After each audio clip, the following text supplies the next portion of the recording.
الا یا ایها الساقی ادر کأسا و ناولها، که عشق آسان نمود اول ولی افتاد مشکلها.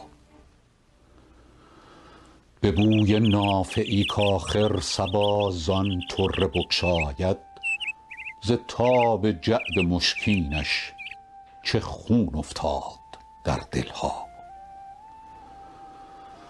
مرا در منزل جانان چه امن عیش، چون هر دم جرس فریاد می دارد که بربندید محملها.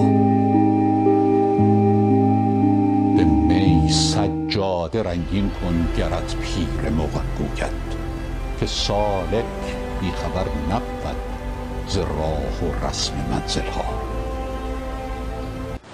شب تاریک و بیم موج و گرداب چنین هایل، کجا ماند حال ما سبکباران ساحلها.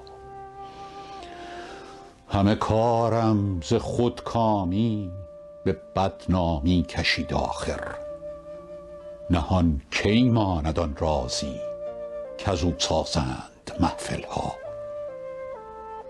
حضوری گر همی خواهی از او غایب مشو حافظ، متی ما تلق من تهوی